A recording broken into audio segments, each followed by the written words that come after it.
Hello friends, ये है acting की मास्टर क्लास और मैं हूं आपका डॉक्टर आशुतोष मस्कर। आज हम बात करेंगे इम्प्रोवाइजेशन के बारे में।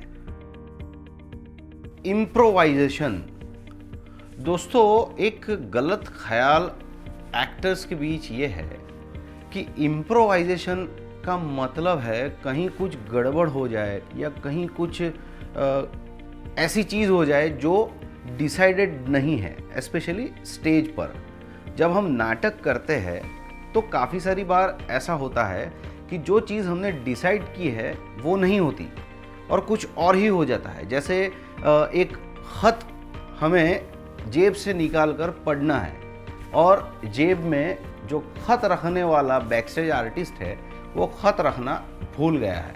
अब हम क्या करेंगे? Yes, that is improvisation. पर सही मायने में वही इम्प्रोवाइजेशन नहीं है। अब आपको लगेगा कि ये आशुतोष सर ऐसा क्यों कह रहे हैं? दोस्तों, इम्प्रोवाइजेशन वो चीज़ है जो एक्टर को इंस्टिंक्टिव परफॉर्मेंस देने में हेल्प करती है।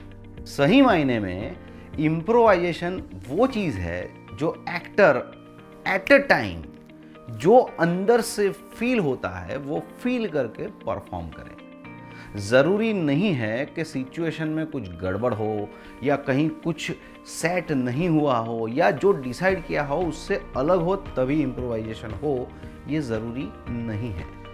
दोस्तों, एक एक्टर के लिए इम्प्रोवाइजेशन क्यों ज़रूरी है?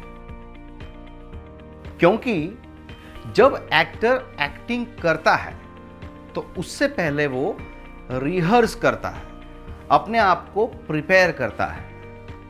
दोस्तों, अगर सब कुछ ही हम अपने नोटपैड पर लिखकर परफॉर्म करेंगे तो वो मैकेनिकल हो जाएगा, है ना? इसीलिए इंस्टिंक्टिव परफॉर्मेंस करना जरूरी है, but not at the time of performance.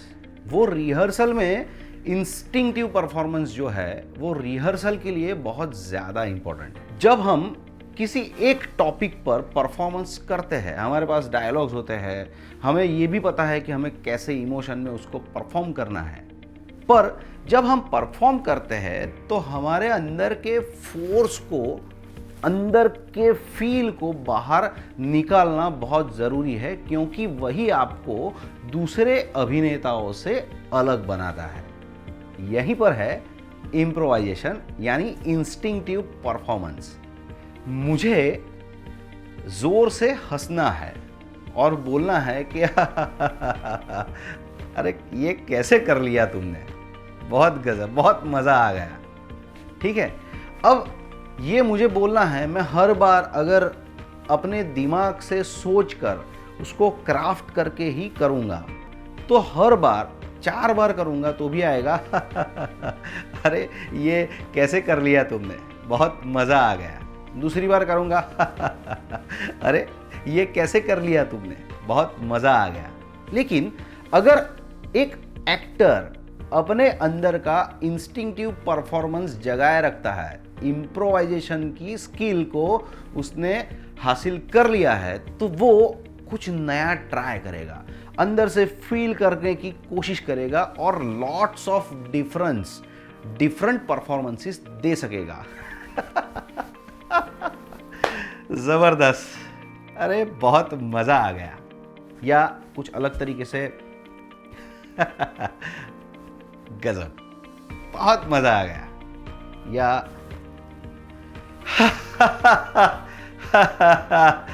गजब गजब, बहुत मजा आ गया।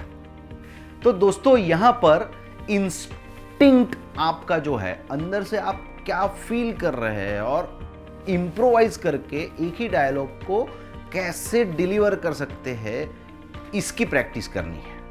और तभी जाकर आप एक अनोखा परफॉर्मेंस दे पाएंगे।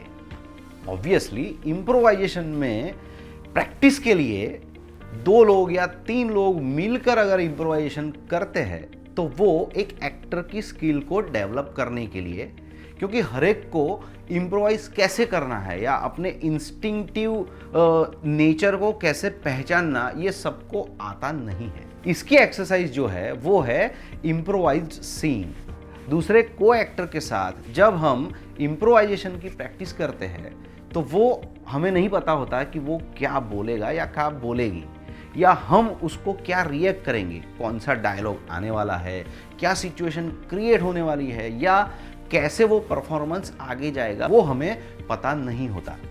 दोस्तों सिर्फ इसमें हमें सिचुएशन पता होती है। जैसे एक बस स्टैंड है, वहाँ पर एक लड़की खड़ी है और एक लड़का आता है।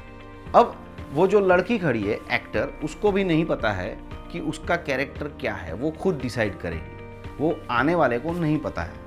और जब आने वाला है तो वो कौन है, वो मवाली है, वो भिखारी है, वो कौन है, वो जब आएगा और डायलॉग बोलेगा तभी को एक्टर को पता चलेगा कि वो कौन है। बेसिकली दोनों को चीज़ें नहीं पता, सिर्फ सिचुएशन पता है कि बस स्टैंड है, लड़की खड़ी है, लड़का आता है। अब इसको दो एक्टर कैसे करेंगे? दोनों अलग अलग तरीके से बहुत सारे कैरेक्टर्स कर सकते हैं। ये जो एक्सरसाइज है, इसी प्रकार की जितनी भी एक्सरसाइज है, वो एक्टर को इंस्टेंटली रिएक्ट करने के लिए अंदर से मोटिवेट करती है। और यही मोटिवेशन एक्टर को सिखाता है कि उसके अंदर क्या है। वो ढूंढ पाता है कि मुझ में इम्प्रोवाइजेशन की कितनी टेक्निक है, और जैसे जैसे वो रिहर्सल करता जाता है वैसे ये स्किल बढ़ती जाती है। पर बेसिकली इम्प्रोवाइजेशन जो है वो एक्टर का अंदर का इंस्टेंट परफॉर्मेंस, इंस्टेंटली जो फील होता है उसको वो कैसे एक्सप्रेस कर पाता है, ये स्किल बढ़ाने के लिए है। दोस्तों जब एक्टर अपने इंस्टिंक्ट को बढ़ावा देता है, अपने अंदर की चीज़ को इग्नाइट करके परफॉर्मेंस करता है, तो ऑब्वियसली वो थोड़ा हिला डिला हुआ या थोड़ा रॉ परफॉर्मेंस हो सकता है।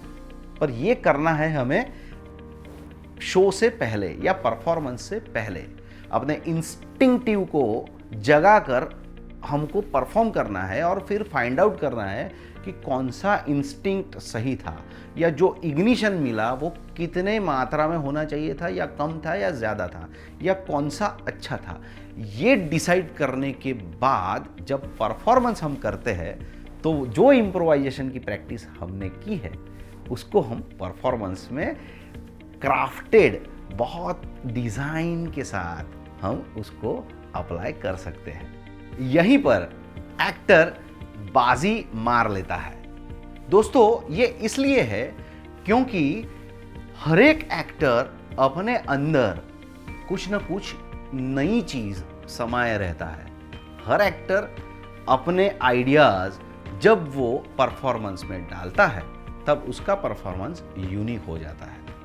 ये थी इम्प्रोवाइजेशन की इम्पोर्टेंस।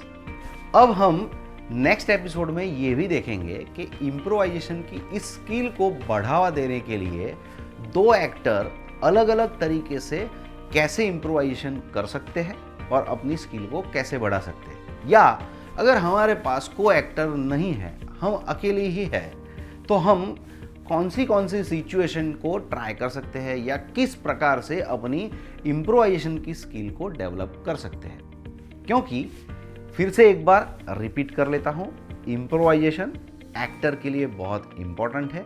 वो उसकी इंस्टिंक्टिव परफॉर्मेंस है जो उसको दूसरे एक्टरों से अलग बनाती है। तो ये थी एक्टिंग की मास्टर क्लास और मैं आपका डॉक्टर आशुतोष मास्कर।